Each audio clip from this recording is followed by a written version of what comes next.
Finally আজকে বাঁকটাতে তেল হলুদ মাখিয়ে দিলাম। সো হ্যালো এভরিওয়ান, আমি সুদীপ। আমার এই ছোট্ট ব্লগে তোমাদেরকে 2 কেজি ভালোবাসা। আগের দিন বাঁকটা সম্পূর্ণ চেঁচে রেডি করে দিয়েছিলাম।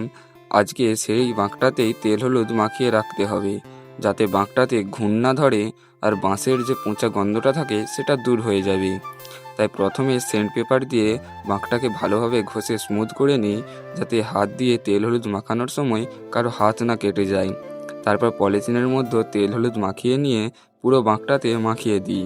আর এই হলুদটা মাখানোর ফলে বাঁকটা খুবই সুন্দর লাগছিল। আর তোমরা কমেন্ট করে বলো তো, এরপর এই বাঁকটাকে কি করব? রোদে ফেলে রাখবো নাকি বাড়ির ভেতর রাখবো? অনেকেই অনেক কথা বলছে, তা কি করব তোমরাই কমেন্ট করে বলো। আর আগের ভিডিওতে কমেন্ট করেছে দীপু তারকেশ্বর থেকে, প্রদীপ কমেন্ট করেছে হলদিয়া থেকে, আর অলোক কমেন্ট করেছে কাঁথি থেকে। আর তোমরাও কমেন্ট করে জানাও তোমরা ভিডিওটা কোথা থেকে দেখছো।